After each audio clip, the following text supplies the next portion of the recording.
Welcome back to Big Gay Energy. I do not think you guys are ready for this. We have a really special guest today, or should I say, a holy visitor. Please give a big gay welcome to Kristina Tonteri-Young, who plays Sister Beatrice on WarriorNun. Thank you so much. Indeed, many holinesses here today. All right, no one is ready all then. gathered in one place. All the holy. To be here. Thank you for having me. Yes, thank you. First of all, what a journey. Speaking of WarriorNun, so we got to the end of season 1 and just like bam, that cliffhanger. Yeah. I died inside. Yes. Thank God there's holiness because now we're all back. And the wait for season 2 has been so long and just full of all the angst. And so how did you handle that gap in shooting and just like, I guess, the pandemic in general with this project? The short answer is I didn't at all. I mean, no, but like nobody really handled that gap in their lives very well. I think that's just normal now. But it was definitely really weird coming back into that in season 2 and being like, oh yeah, this is what like working was like, or like acting and doing my job. So in that sense, number one, very weird to be back on set, very great to be back on set, but everything was so different. I mean, there was all the COVID protocols, everything. You couldn't hang out with people. We were in hotel rooms separated from each other. So we would be doing table reads exactly like this, but the person playing the other character is sitting behind a wall and you can hear them through the wall being like, why can't I just sit in a room with them? Aww. That would be so much better. But that's even sadder. It's so sad. It's so sad because it's like you have no connection, and you read through these scenes that you want to bring alive, and you're like literally banging on the wall, being like, "Speak to me, look me in the eyes, look me in the eyes. I just want to give me something to work with." Yeah, that is very different. That feeling kind of bled through from COVID into our filming of just like really just wanting to reconnect with other people. And I think that's a central theme in the show as well, in the second season as well, ironically, is connecting again. So reconnecting all the dots after the literal explosion that happened at the end of season 1. What a parallel to the real world. Yeah, I know, right? I know, art imitates life. Right? Unintentional parallels. Probably intentional a little bit as well. Okay, fine, maybe. But we did hear something about you writing a 1-act play in your pandemic time. Was that? Oh yeah, it's terrible. That's gone to the halls of Mordor. No one's ever going to see that. She threw it in the fires. That play. I completely ripped off Beckett, and like no one is ever going to see that play. Like I just rewrote Waiting for Godot, like in the 21st century, but not even. Like it, it's just two very sad people sitting on a porch talking about how they don't want to be sad anymore, but they're just going to continue being sad, and then one of them walks away into the distance, and we don't know what happened. Sounds sad. Yeah, it's very sad. It definitely reflects my state of mind during that year. Sure. I mean, yeah. See, I was the happy one during all that time period because I'm such a hermit that I got to stay home in my little hovel and just and write. That's all I did. Nice. But okay, so Beatrice has a very important scene in season 1 where she reveals a secret about herself to Ava through reading the story of a past warrior nun. How did you approach that scene, and what did you want to convey by revealing Beatrice's past? So leading up to that scene, like I knew that when I read the script the first time and I saw that scene that was going to be, kind of like a linchpin in Beatrice's character, the way that everybody perceives her. I mean, we reworked a lot of it because the way that I first read it, it was a little bit dry, and I wanted it to really because there's not many moments in the series, especially in season 1, because everything's happening so fast, and like I really wanted that to be like sinking a stone into a lake, you know, like this is somewhere where really we need to go into the depths, even if it's just for a minute or two, just to have a little bit of a pause and give that moment where somebody is coming out to say whatever is important to them, something about their personality, their true selves, that is not something that can be just kind of blown over to be like, oh, well, we're kind of deepening the character a little bit, but not really. So I really wanted to, we kind of rewrote it a little bit with Simon, and we talked about it a lot to really give that moment the weight that it requires and deserves. But then when we actually got to shooting it, it was so funny. It was like, it got pushed forward, so I didn't know we were going to shoot that scene until like a few days before, and I was like, oh shit, I haven't done any work on it because I thought we were shooting that like 2 weeks from now. So I was like, oh great, all of this emotional depth right now, delivered. So we got there on the day, and the director was great. We really worked through each moment specifically, which I was very, very happy with. Because sometimes on these shows, like you are in a rush, like you need to get stuff done on a certain schedule, just like with any kind of filming, like time is money. So you need to kind of move forward at a certain pace. But I was very happy that they had taken the amount of time that we required to really get to the bottom of that. Well, it definitely came through. Yeah. We just talked about that because we filmed the last part of our WarriorNun episode, and we actually said that you made it heavier and really let us stay in that moment with Beatrice. Yeah. So because I think especially because life is also so fast nowadays, it's important to sometimes just sit in a moment and be like, yeah, it's really heavy. Because then you can really appreciate when it's not that. Yeah. I mean, speaking of go ahead, that Kaitlynn. scene and us filming our WarriorNun episode, we came up with a question during it, and we wanted to know if you were told to wipe your face like this, or if that was just something that you did. That's just a meism. I love it. That's me being like, oh shit, I'm gonna ruin my makeup. We were like, it's so elegant, and she's just don't ruin the makeup, don't you? Don't ruin the makeup. I was like, I can't like go like this because then all of the foundation is gonna come off. So I'm like, I need to either pat, but that's gonna look really weird, and I know the makeup artist is standing right over there. Theora nailed it. So I'm like, yeah, just do something. Just a little dab. Well, it came off as like just elegant cuteness. So good job. Thank you. It adds to like the onion layers of Beatrice in that scene. Yeah. So yeah, well done. Thank you. Also, the way you paused saying the word lesbish and like breathe, like you had like a breath through it. What, Kaitlynn? I'm sorry, there was just so much talk about that. We did talk about that for a hot minute. No, your line delivery was really great. It adds to the weight and the gravity of the whole story. Thank you for bringing that scene to life. It was handled very beautifully, and I like that you were given the opportunity to take your time with a scene like that, because it really did come through like on screen versus being rushed, like you said. So I'm glad you had that opportunity. Yeah, me too. Thank you, directors. Thank you, show writing. Yeah.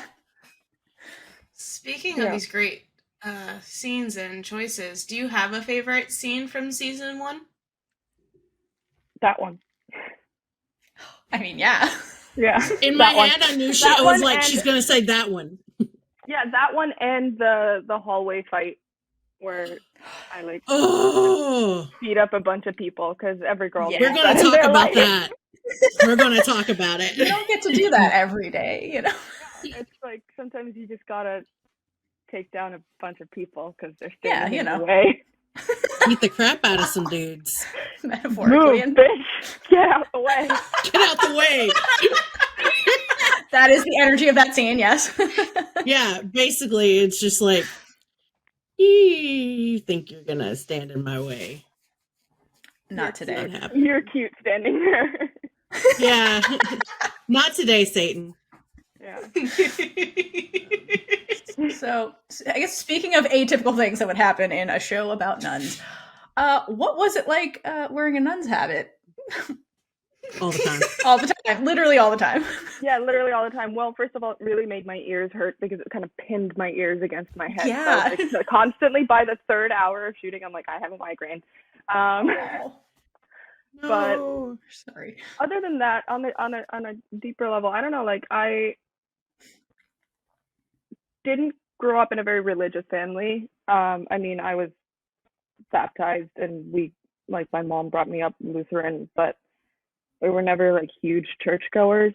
Like, we went to church, we'd go to church, maybe on Christmas, something like that, on Independence Day. Finnish Independence Day, not American Independence Day. And stuff like that. Like, we were, especially when we moved to New York, we were connected with the Finnish church here. It's down in Greenwich Village. But more with the Finnish school. But through that, because the church kind of ran the school as well. So, but I mean, it was definitely because I had to do a lot of research on nuns. I did a long bout of research on nuns and how long it actually takes to become a nun.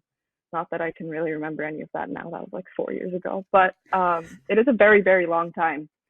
And it is a very kind of, it depends, of course, on what kind of denomination and where you are. But it is still a very strict way of life. And I think that definitely, the more research I did into that, really informed how I played Beatrice, because that kind of just played into, how sometimes you're kind of lost in your life and then you find something to focus on and you totally hyper focus on that and you make it your entire personality, and then you just kind of lose yourself in that and you're like, I found myself, and actually you're like, no, you're not yourself. So I feel like that's kind of the process that went into that. But the nun habit definitely did feel a little restricting. I mean, I had to lift up my skirts to walk up the stairs and all of that. So it definitely created a different layer of like, wow, it is a completely different way of life. Yeah. I hope I've answered. Would you want to be a nun? I don't know if I did. No. I would not want to be a nun. Lesson learned. This is what questions come to my head. No, I have enormous respect for people who can devote that much of their life to something they believe in. But I would not want to be a nun. I like wearing tight-fitted clothing way too much. And life free of migraines would be nice too, Yeah. Well, I mean, I'm sure that's like something walking that can be fixed. If I was gonna do that for my entire Yeah. life, I'd be like, give me another centimeter on the head. Yeah. It did look very tight. It did. I will say. So I mean, that's part of but like I did ask it to be tight as well. Like, I'm not complaining because they made it too tight. I did ask it to be like, I wanted it to feel restricting. Oh, interesting. Yes. And you also do a lot of movement too, so I would imagine it's better if it stays. Yeah. Stays close. Yeah. I really like what you said about Beatrice, and because it's similar to what we talked about earlier, Theora, with Beatrice, and getting into being a nun and that like had that being her like thing, but she's really actually lost. So it really came through because we were just discussing it. So that's really cool. I think sometimes it takes one person or one thing to pop that bubble, and I think that's kind of what happens to Beatrice. Yeah, absolutely. Bubble gets popped. That was a good pop. Yeah, that was a good pop. Like, I make like weird sounds with my mouth. I'm like, she will fit right in here because Kaitlynn and I do that constantly. Yeah, I like the hyperfixated thing. I'm like, once every quarter usually. Yeah, it's the ADHD. Like, a new personality. Yep. I find a new hobby every 3 months. I'm like, oh, this could be my personality. Exactly. This will be my life. And then 3 months later, everything that I bought for that is just sitting there. Yeah. Yeah. Yep. I feel that. All right. So, what is your favorite thing about Beatrice and why? I think it is that ability to be quite objective in each situation. She's very, very down to earth and grounded, which is an interesting juxtaposition because if you're not really being true to who you are, then how can you really be down to earth and grounded? But she does it somehow. I guess you got to be grounded in something even if it's not your true self. But I think through season 2 we'll get to see her thrown off balance a little bit, and I really like that aspect of her character that we'll get to see in the new season. Where you take somebody who thinks that they know who they are, and then you kind of throw it at a wall and see what sticks. Yeah. That's awesome. That's like everything we want to see. Yeah. Peel back those onion layers. Oh yeah. Get ready to cry. No, why did you say that? Why would you say that? I was about to ask, like, what's with the onion, guys? Like, it's a character with layers. Like, you see one outer layer, and as you get to know the character, you pull back the layers and see who she really is. And when you peel onion layers, you're gonna cry. Yeah, that too. Yeah. Damn it! Anything with gay, you're gonna cry in media. Yeah, it's a drama, guys. Yeah. Yep. Or, I mean, they could just completely change it and make it a comedy. Guess we'll find out.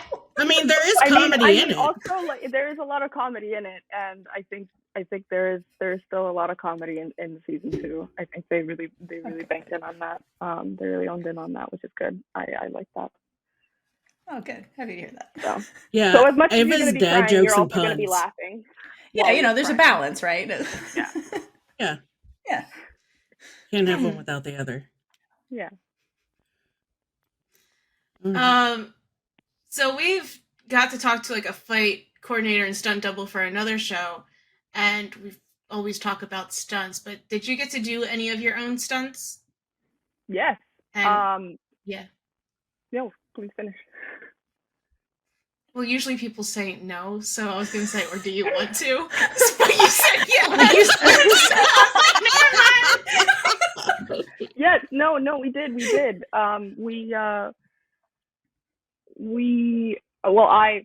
I arrived to Spain, and then pretty much immediately after quarantine was just, well, even during quarantine, because we still had to do like a 14-day quarantine when we arrived in a country.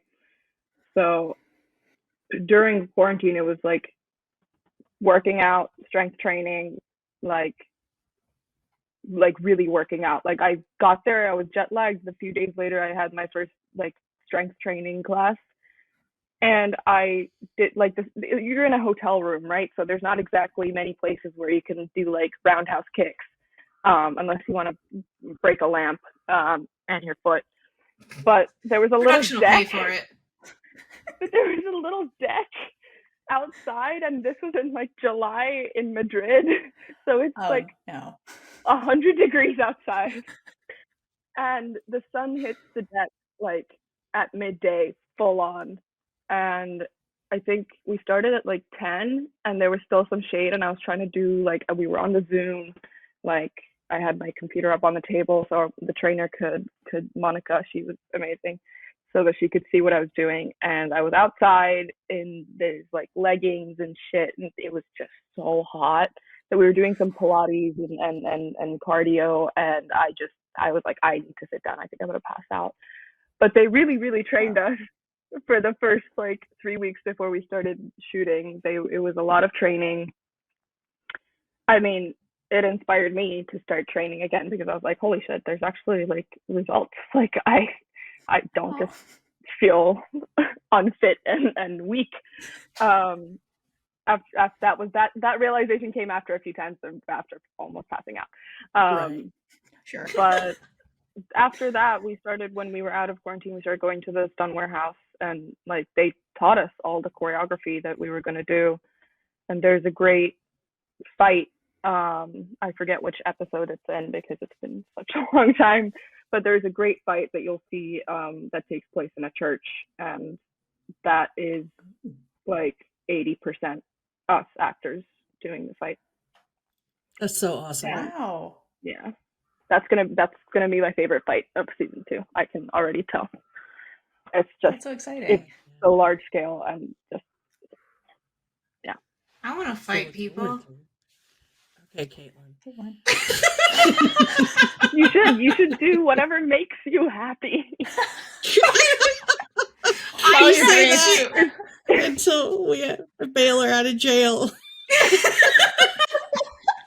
I mean, I've tried to learn how to use like a rope dart weapon, and I just hit myself a bunch of times, so there's the video. I don't think.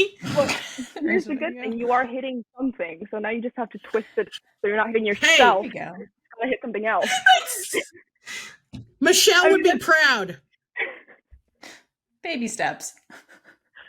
No, when I started practicing with all the throwing knives and the shuriken and everything, I think it was our first day of shooting all together on season 1, and we were shooting the fight in the hallway at Arctech when the Tarask appears, and there's a point where I have to do this like spin jump thing, and I like throw a shuriken and it hit the DP right in the forehead because he was right behind the camera, and he was like, just aim for the camera, and I was like, you're making a horrible mistake. Yeah, and what possessed?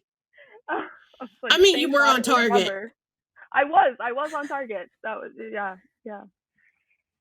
I feel like the camera is a terrible thing to say because those cameras are expensive. I know. The camera. But it was like a really small rubber thing, so I wouldn't have broken it anyway. But I mean, if it hits human flesh at a high enough speed, there's no telling what it could have done. Thank God it wasn't his eye. Like I felt really bad. That would have sucked. Yeah. Ugh. Yeah. Thank God that didn't happen. But yes, the target training is important. Always point at other people. Not yourself. Not yourself. It's not a boomerang, thankfully. No. But the DP's okay, and the scene was beautiful. Great. So. He's great. We're great friends. That was the start of a great friendship. Right, bonding. There you go. I mean, if you hit me in the head with something, I'd want to be friends with you too. That's how it is, All right. So speaking of I guess relationships, this is the weirdest segue ever, but we're gonna go with it. How did you see the relationship between Beatrice and Ava from when they first meet until the end of season 1, like the evolution of that? Well, when they first meet, I think Ava's like, "Oh my God, what's happening?" and Beatrice is like, "Oh my God," and then by the end of the season, Beatrice is like, "Oh my God," and Ava's still like, "Oh my God, what's happening?" Because she's going through so much. No, it's fair though. She's going through so much. She, I think she finds a friend in Beatrice, someone who she knows she could trust, which takes her a while, understandably, to trust any of us, because I mean, if somebody told you had a magical artifact in your back and you're now the savior of the universe, you would probably think twice before saying, yes, I sign up for this. But yeah, I think in the beginning, Beatrice thinks of, there's a scene where she puts the tranquilizer in her neck, and I think that all of that is Beatrice thinks Ava is kind of a means to an end in the beginning. She's just another thing that has to fall into place in order for the halo to get where it belongs. But I think straight from the beginning, Ava kind of represents a lot of this freedom that Beatrice has always wanted to have. And even though she's kind of locked that desire away, and be like, I don't need that, I have all of this, it starts to kind of eat away at her, being like, but what if I could have that? And obviously her job is there to be there to support Ava. And she does that to the best of her ability, just like she does anything else. But when does it kind of go over the point of, this is just me doing a job? I think we start to see that a little bit towards the end of season 1, where it's, she can't quite recognize what it is yet, but something's going on below the surface. But I think through season 1, Ava becomes, if not the most important, then one of the most important people in Beatrice's life, and that's quite a big jump from being a means to an end in the beginning. Yeah. It's huge. Well said. Excellent. It's been known to happen. Okay. Occasionally.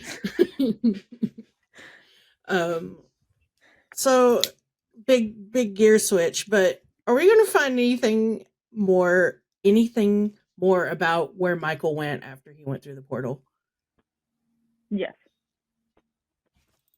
Thank you. Yes, definitely you will. Most definitely you will.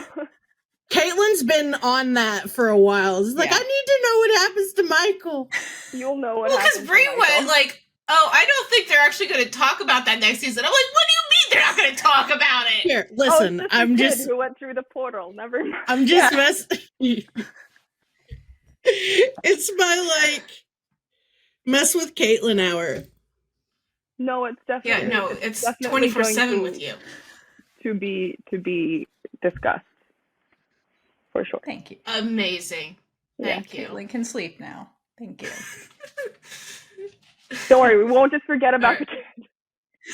That went through the portal. I was very concerned about this kid. What kid? Whose kid? What kid? Theora and I are like, kids. Ooh, okay. I'm like, protect the child. Like, what happened to the child?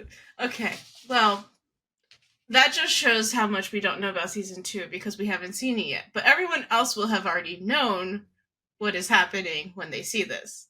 Mm-hmm. So this question is not for them, it's just for us. Okay. On a scale of 1 to 10, how gay is season 2? With 10 being very gay. Yes. And 1 being not gay at all. Right. Correct. I mean, well, it gets progressively explicitly gayer. And implicitly. There we go. That's a good answer. Bye, Kaitlynn. Bye, Kaitlynn. Bye. It gets progressively gayer as we go on, as life usually does.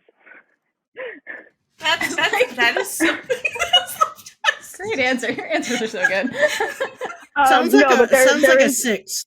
Yeah, there is a definite promise of gayness throughout. Obviously, straight in the beginning, there's a lot of huge, world-ending problems to deal with. So, but there's definitely a lot of munchy food for everybody into Avatrice. A lot of little snackies. That's an excellent way to say that.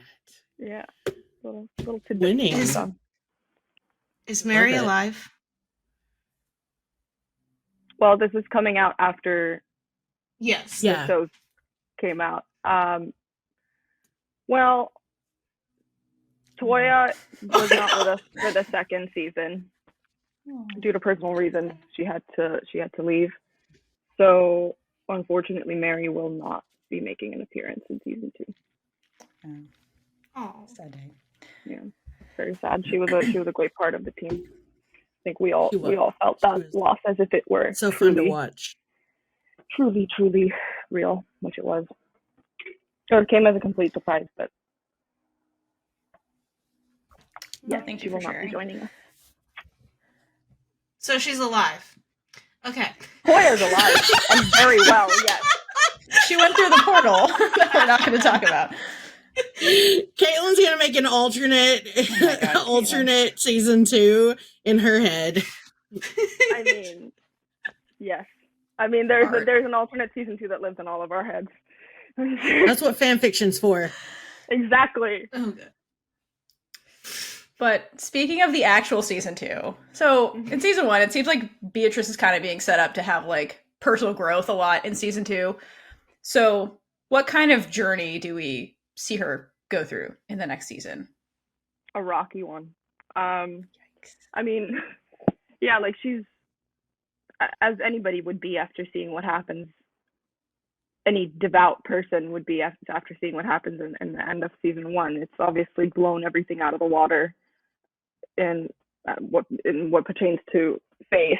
So first of all, there's a lot of questioning of faith, what to believe in, who to believe in. Obviously, what happened with Father Vincent, who was one of the pillars of her life. betraying them, so that was not, ideal. So all of these I things thought they that she's wanted not. that to happen. Sorry. No, but a lot of these things that she thought were, the foundations of what she's based her life on are not true or are not dependable. So she's first of all going through that. Second of all, she's going through, Ava, or whatever's going on there. So that's very that's going to create a lot of nice awkward situations and a lot of inner gay panic for her, and not only inner but external as well, which I hope will be very funny. Yeah, which hopefully will be very there's the comedy. enjoyable to watch. Yes, the gay panic is the comedy. No, there's more comedy too, but yeah, and then obviously everybody's kind of, as the trailer, you've seen the trailer kind of hints that everybody's kind of separated. So we're all having to kind of find our way back together and figure this problem out. So that's taking a lot of energy. And yeah, I think her journey is one of acceptance of what's going on around her, and acceptance that she can't really change it. Like, you can't fix the world, but you can help someone else do it. And I think she's really kind of fitting into that position of like, I am able to help someone else do it. Acceptance of her position in life and herself kind of through that. But I think herself is not something that she's kind of consciously doing. I think that's something that creeps up on you, as it usually does. You never like, I've accepted myself. One day you just wake up and you're like, I don't feel terrible about myself anymore. Yeah, Rocky was a great way to describe all of that. Yeah. There's just so many things she's being exposed to that she's never been had to handle before. So yeah, I can't wait. Like dancing at a bar. She's my favorite. I was like, I feel like she's never been in this position before. No. Just like that still of Ava trying to get it looked like she's trying to get Beatrice to dance and like loosen up. Everybody will have seen this by now, but it's actually Ava trying to get Beatrice to drink. Oh, that's even better. Yeah. And then we see the sweatshirt come off at one point. Yes. No, we are not playing strip poker. I didn't even go there. That was you. No. No, I definitely, my brain definitely went there immediately when they were like, just lift your hair, you take your sweater off. I'm like, let your hair down. Like, that's it? That's it? Yeah, she belongs here with us. Yeah. She does. Yeah. We keep her. Okay. There's a lot of support and love for the Avatrice ship out there. So what is it like seeing that in the fandom, and have you ever been a part of something like that before? I mean, first of all, it's freaking amazing. I think all of the art, I mean, I haven't. No, I have. All of the art and fan fiction and stuff like that. I mean, I never expected it, and I think it's a beautiful, beautiful thing. And that I got a lot of really wonderful messages from people all around the world after season 1 came out, saying that, you know, they didn't feel like they had the power to stand up for themselves, and seeing, first of all, someone who looks a little more like them and has a similar background to them, seeing that on screen really helps them to be able to find their own footing a little bit more in life and be able to come clean and live true to themselves. So that was very touching, and it kind of cemented to me how important it was that we did handle the scenes that should be handled in certain ways while we were shooting it, having no idea that this would be the response. I mean, it really made me grateful that I was able to be a part of this, seeing all this community of people come together and celebrate something about themselves. That it isn't even like, obviously they came together because of the show, but it's not even about the show. You know, it's about their identities and how they see themselves and how they see themselves in the world and how they relate to the world, and being able to be a part of somebody else's journey where they finally have the courage to be able to see themselves in the world and to have a relationship a little bit more with their surroundings, in an honest way. I think that's really important and really beautiful. And yes, I have also been part of fandoms before.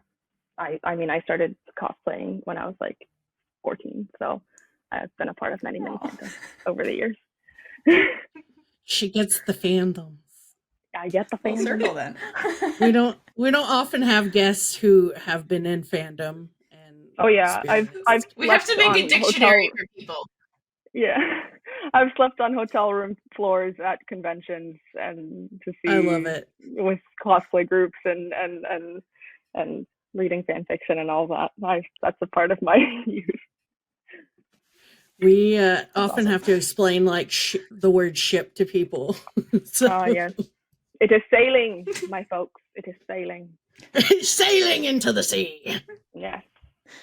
Well, we are sailing, hopefully sailing. We're going to sail that ship. Oh yeah, that ship is sailing very strong. It's got a lot of wind in that sail. Yeah. The horizon is coming. Ooh. I'm like trying to figure out something to say, and I just can't. So. She's making me want to write a fan fiction and put "The Horizon is Coming" as the title. Oh my god, nice! That's a good title. And I'm gonna blame you. Well, I'm glad to be of inspiration, of service. Mm-hmm. Yes. Okay. Kaitlynn. I have no segue for this. There is no segue for this. There is no segue for this. Just do it. We've gone too deep now. We have to dig a tunnel somewhere else now.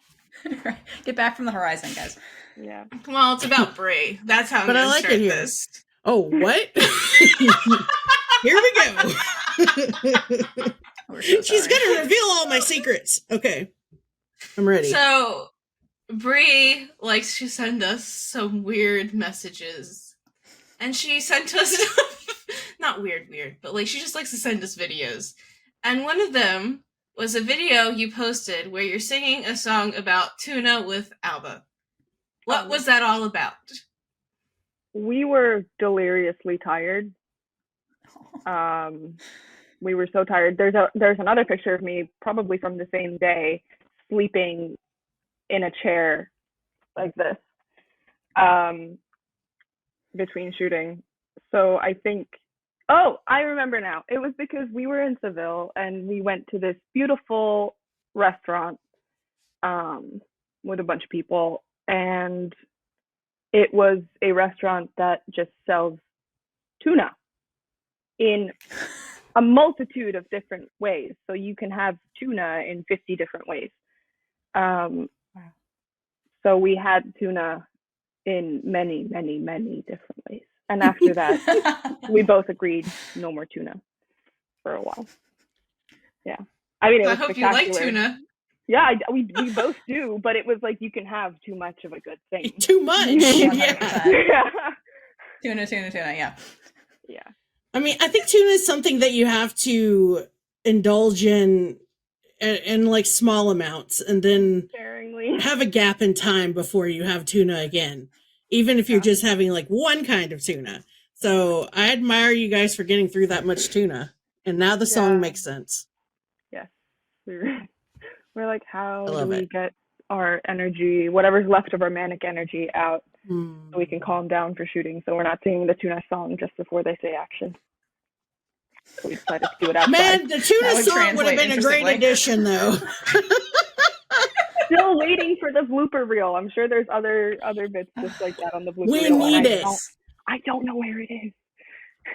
I need to see it on a server somewhere. You're like, there's so many things I did. I need to see it. Can we get Camilla to find that on whatever server it's on? I'll ask her. That's part of server 2. There were so many good bloopers. Like, the floors at ArcTech are super slippery, and our shoes were also very slippery. No. And there's a point where we all come out of the closet when we're trying to. Wait a minute! I'm sorry. I'm so sorry. We're children. It's literally a cleaning closet. It's literally a closet, guys. Come on. We know, but still. Yeah, so we all come out. All of the nuns come out of the closet. Right. This is the blooper. As they do. Tackle this large man guard. And there was a point where I was running after someone. This was just before the hallway fight scene, I think, in season 1. And I was running after someone in the hallway, and just like there was like a 90-degree angle. You had to like pivot and run that way. And I just kept slamming into the wall because I would just slide on the floor. So there's definitely a shot of me just, the camera's here and I just clear the camera and slam into the wall. Oh, I need to see that. I mean, not that I want to see you like hit a wall, but it sounds funny. Oh my God. Was it fun? Yeah, it was definitely a lot of fun. How much of a badass did you feel? Like, did you feel like a total badass? There's that one part at the end where Beatrice takes the staff and the dude's trying to shoot her, and she's just like redirecting his gun in different ways. That part of the scene was like so awesome. Yeah, I definitely watched it thinking, wow, if I could actually do this in real life, I could be anybody. Literally. Good. Yeah. You can do anything. I would not fear taxes. I would not fear the next presidency. I would not fear anything. Like, great, now I'm terrified about politics again. It's about hope, Bree. Just work on your baton skills. Well, we haven't. Maybe when we see Michelle. Okay. Yeah. So speaking of other skills, can you tell us a little bit about your history in dance, and did that translate in any way to like playing Beatrice? Yeah. So I started ballet when I was 3. Wow. And for a child, I took it pretty seriously. And when I was 10, I went to Moscow, Russia, to study ballet at a boarding school. Wow. I was there for 4 years. And then I had a bunch of little injuries here and there that was just like, it's not going to be worth it. And I left and decided to become an actor. But yes, it definitely, like, as a dancer, you learn this spatial awareness around you. It's kind of subconscious that you always know where other people are standing around you, because on stage you have no mirror, so you need to have that spatial awareness so you can keep your place. And I mean, that definitely helps when you're on a film set. You don't really need to think about if you're blocking someone or if you're not blocking someone, because you already know, you see the cameras here, the audience here, I know where I need to stand to make a nice picture so that everybody can be seen, everybody is lit, I'm not blocking anyone, I'm, in a space that doesn't hinder anybody else's space. So definitely in terms of like technique, that definitely helps. I mean, also like I think it helped me in a way that I carry myself in a certain way. I think my movements are not so much anymore, but I definitely, for Beatrice, it was very important. She has always got perfect rod straight posture. The way that she fights as well. Like, I was so lucky that I had Kaitlynn, who was my stunt double on season 1, because the way that she moves is also very lyrical, very, very dance-like, the way that she fights. So it was never much of a difference between the way we two move. So yeah, I think it definitely helps. Yeah. Awesome. I love it. I wondered, because then when I watched season 1, I thought, wow, she just has a certain way of moving through these fight scenes. And then when I was doing some research and found out you did ballet, I was like, that makes sense now.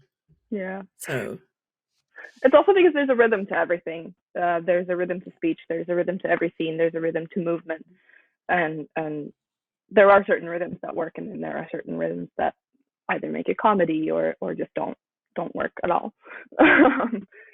So that, I think, definitely being around a lot of music.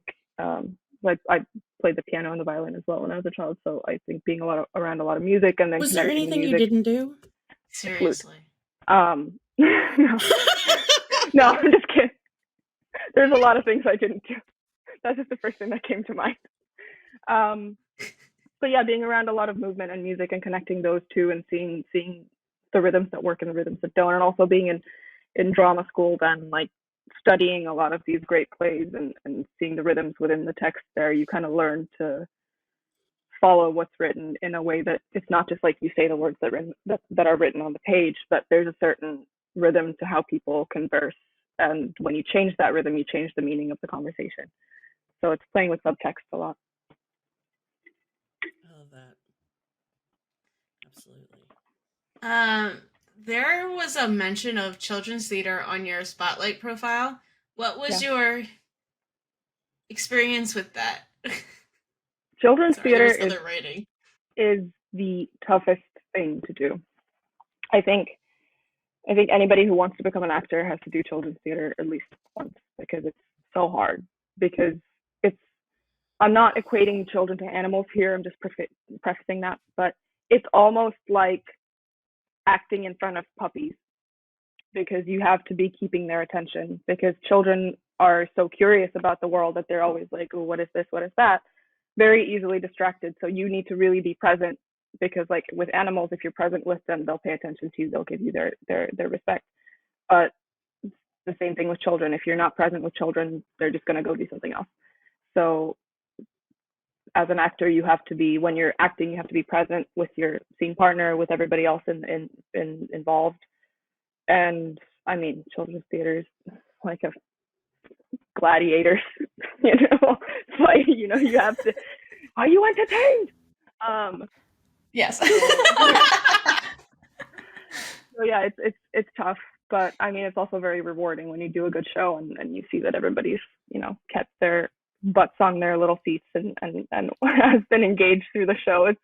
It's like a nice feeling being like, okay, I've done something good, rather than just being like, oh no, I'm a failure. And then leaving the stage to the crying of school-age children. Oh my god. Awkward. What a description. I did a show for children, and I was a cow. Nice.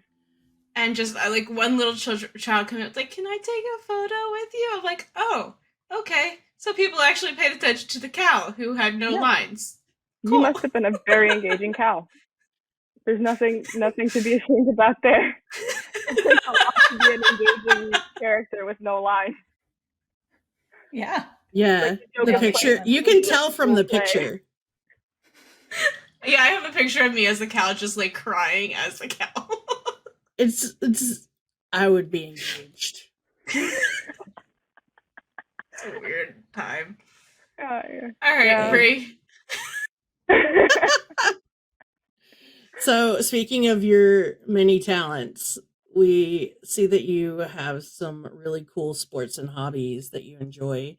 So, first, how did you get into making costumes for like cosplay and etc.? And go on. No, you go ahead. You're good. Go. Okay, so I got into making clothes first of all by, well, I mean, I was that kid who's like, my grandmother sewed, and I thought that was awesome.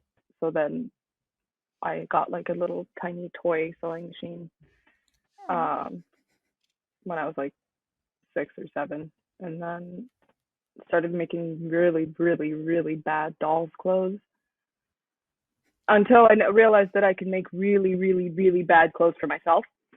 That starts somewhere. But then when I left ballet, I kind of went through a period. I was playing a lot of piano. I didn't really know what I wanted to do with my life. So I was homeschooling and I was at home a lot, and I was like watching a lot of anime, as you do. And I was like, damn, I could try and make one of these costumes. So I did, and kind of taught myself to draft patterns and all that. And then it's kind of all kind of flew off the rails from there, and it became a complete obsession. And I would stay up all night and just make costumes and think about the different things that I could do with a sewing machine. And I mean, I think it really gave me something to live for a while until I got into college. So I was like, at least I can do this. That's quite a skill. Yeah, like looking through your photos, I was like, damn, like I could never imagine even coming up, like mentally coming up with how to do that or where to start. So yeah, some of those those costumes were really good. Yeah, they are my prized possessions. They are sitting somewhere in a storage unit, gathering dust, and hopefully when I die, they'll become a part of my estate. Somebody will buy it for a lot of money, so my children can live. There you go. Plans. Yeah, but no, they're in the beginning I definitely was more like, I'm gonna make this character's costume, and then I was like, oh no, I can actually like design stuff out of my brain. But it's like I've definitely ever since being a kid, I've loved like geometry and shapes, and there's just something interesting about like seeing a shape of a piece of clothing and then just being able to like deconstruct, kind of like it's 3D, and then you kind of just like lay it flat, and then you see the pattern come out. What's your favorite one? Do you have one? Oh, I love I'm thinking of also like what's my favorite one to wear, because a lot of them are really uncomfortable. I think my favorite one is one I made for we had like a Shakespeare cosplay group because we're nerds. I love and it. I made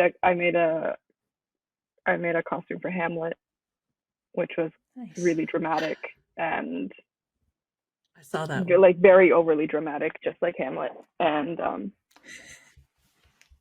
very dark and fancy, because when you're a prince and you're having a tough time, you gotta dress the part. It's emo Hamlet is right. Ancient emo. Emo Hamlet. Ancient emo. I love it. Yeah, covered in a lot of crystals. I love that one. Yeah. Yeah, that was the one that like immediately caught. Hello, Hamlet. I love that.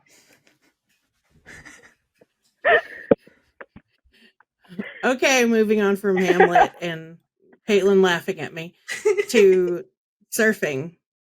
Yeah. So it looks like fun. I would die immediately, but you look like you're having fun out there. It is a lot of fun. It's very hard, but I started during COVID, because I was like, well, it's very hard to get fabrics, because you kind of have to go out and touch them and then decide which one you want. So it was very like, I didn't really want to order a bunch of stuff online just to have to send it back. So I was like, I'm just gonna find a different hobby to hyper focus on.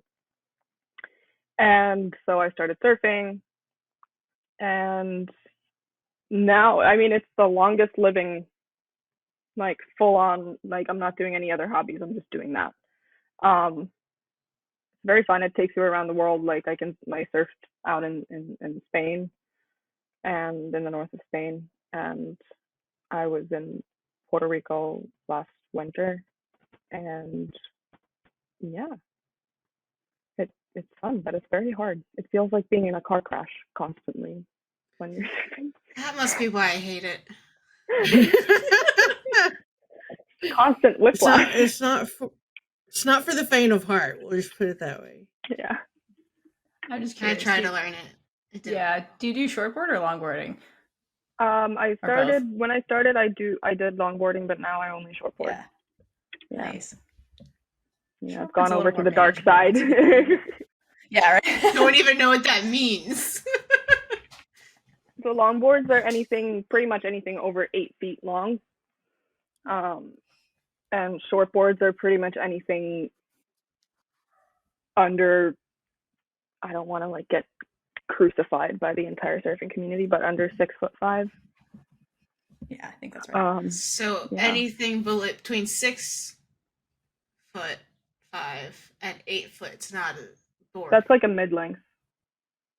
Oh, yeah. Oh, there's I'm sorry. Yeah, I know nothing. No, it's okay. No, there's a mid-length or fun board category. That's like you're a little bit. You want to make more radical turns. You want to do a little bit more of a little more turns and different kind of surfing than what you would do with a longboard. With a longboard, if you want to stay on a longboard, you'll start to like you want to step on the board and like go all the way to the front and do all that stuff. But it's just a different type of surfing. So everybody has different boards depending on what kind of surfing they want to do. And shortboarding is like the most like aggressive form. Yeah, basically. But it's easier to get past the break point with the the waves with the shortboard. Yeah, I was at a point where I was dragging like a 9-foot longboard out into the break, and I was just like, I'm just gonna swim. I'm just gonna drag the board behind me, and I'm just gonna swim out. And it's like I don't want to deal with this anymore. Yeah. No, I had that happen to me when I was learning how to longboard. I was like, this is so much work. I didn't even get out there because the board's so big. It is. It is huge, and you're just it's like, hard. It's too much work. But damn. Yeah, and then like power if it gets any bigger, like you're getting, even if you're not holding onto your board, like if you check that there's no one behind you, you've let it go, you've lost it, the wave has taken it out of your hands. It's like it weighs a lot, and it's a large surface area that's just being dragged by the water, and they're being dragged by the water. You're tethered to it. Yeah, you're like underwater. You're blah, blah, blah, blah, it's fine. Like, it's fine. It's fine. I'm fine. Everything's fine. At some point. But with the shortboard, it's not that bad. Like you get wipes, and it's not that bad. It's more work, but it's not as bad. Yeah, totally. But super fun hobby, and you get to be outside. It's really nice. Yeah. Yeah. In the water. Bye, Kaitlynn. Bye, Kaitlynn. I don't like being outside, so I left. See, there's like a divide. It's like Theora and I are the sports lesbians, and Kaitlynn is the theater lesbian. Yeah, theater, dance, singing. Nice. So that transitions into our next segment in no way, shape, or form, but we're just going to go for it. Mm-hmm. Okay, so thank you for all your insight and all of your really thoughtful answers to our questions. For this next section, we're almost at the end. We're just going to ask you a couple of like rapid fire type would you rather questions, which you can elaborate on if you want to or not. Just leave it as it is. So, all right. The first one, of course, this is our trademark question that they make me ask every time. Okay, blame them. So, first, would you rather? Would you rather get the sex talk from Ava or Lilith? Ava. Yeah. I mean, same. Yeah. I feel like Lilith would end up like yelling at me. Scarring you for life. Yeah. You're like, why don't you understand? It's simple. I love it. Do the damn thing. I knew you were gonna. I had to continue. Just go. Keep going. All right. So, would you rather be trapped in a tomb forever with Adriel or Mother Superior on a bad day? Mother Superior on a bad day. Because at least she can't put her hand inside my chest cavity. Yeah. Or anywhere else. Deal breaker. No, inside my body where I don't want it. Exactly. Yeah. Because grabbing the inside of someone's chest should be consensual. Yes, most definitely. Kind of invasive. Okay. Would you rather be stuck in a wall forever with only your head outside or paralyzed? Sorry. Wait, so I'm not paralyzed, I'm not in the wall. Correct. Or am I not in the wall paralyzed? Well, I mean, if you're stuck in the you're paralyzed no matter what. Right. So you could potentially get out of the wall. There's a caveat to this. But you're stuck in a wall forever, Bree. Yeah, go ahead. I'm stuck in the wall with just my head out, or I'm stuck in the wall paralyzed. Is that yes. No. Or No. That one. No, like or in a just bed be paralyzed. There you go. In a bed, like paralyzed. You can be taken places. Then I would rather be paralyzed. We were it was late when we were making these questions. It was Bree and me, and we were very tired. I could still live my life and be taken places and enjoy myself like pretty normally. But if I was stuck in a wall, though, none of those things would happen. Somebody would have to put a video screen in front of me like, these are the Alps. Let's go on a journey. There's literally everything in the world. People could torture you and just like put on shows that you don't want to watch. That's awful. Yeah. I don't know if you've seen Twitches 2 at all, but like that movie, someone's just like literally stuck in a wall, and that's what I thought of. Like you could just like stare at people, just follow them down the hall and creep them out. Can you imagine somebody you just walking past a big block, and then all of a sudden somebody's head turns? Wow. Let's not imagine that. We'll move on to the next question. Nightmares. Sorry, everyone at home. Nightmare fuel. Okay, so I guess this kind of goes to the nightmares. Would you rather fight a Tarrasque demon using only a spatula or a Pope on the rope? I don't even know what that is. On a rope. Pope on a rope. Pope on a rope is literally this soap. It's a soap that looks like the Pope, and it's on a rope. So you can, like, take it in, hang it on your thing in the bath. Yeah. So you can make it into that. So you got a spatula or Pope on a rope. I mean, maybe the Pope on a rope, because if I said that I defeated a Tarrasque with a Pope on the rope, I feel like it's more impressive than if I defeated the Tarrasque with a spatula. Then you could definitely do anything, right? Yeah. I mean, and you'd score a lot of points in the church, I imagine. Yeah. I defeated him with the Pope. Yeah. You gotta market yourself, you know? Yeah, he lent a hand. Yeah. A slippery one. I couldn't have done it without the Pope. On a rope. Bree and I are not allowed to write these questions at night. Listen, that's a great question. It was me because there was a joke about Pope on a rope, and anyway, I figured it was funny considering it exists. I'll send you a picture. Okay, so would you rather be on the run with Ava or stuck in the convent as a nun of the non-warrior kind? On the run with Ava. I mean, duh. Yeah. Anything. Freedom. On the run. Anything. Yeah. With Ava especially. Yeah. She's wily. Yeah. All right. I mean, I would too. Yeah. Well, she's a big. Would. She's a big Ava is cute fan. Mm-hmm. Yeah, she is. I'm just saying. But that's not the point of this conversation. I meant you. Oh my god. Me? Yeah, I know.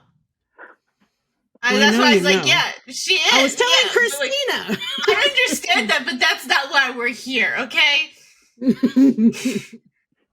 All right. Anyway, it was very nice getting to meet you. But before we wrap up, do you have any final words? Not last words, but final words.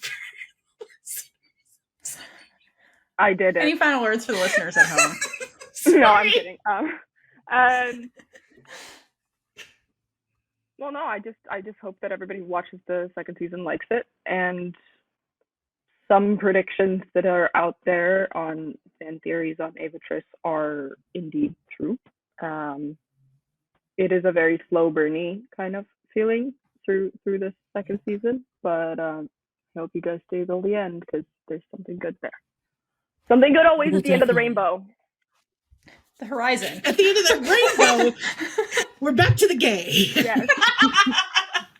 Well, wait and see. Well, we really appreciate getting to talk to you. For everybody listening, make sure you follow Kristina on Twitter, Instagram, all the social medias. Yeah, thank you. And check out WarriorNun season 2 if you had it already. Watch some WarriorNun season 2. It's not written in front of me. I have no idea what to say. So thank you. We love you anyway. Thank you for hanging out with us. Thank you so much. We've been Big Gay Energy. If you like this episode, check out all of our other episodes right here on YouTube. Please like, leave a comment below, and subscribe for more amazing and super gay content. Until next time, stay safe and hydrate for lesbian Jesus.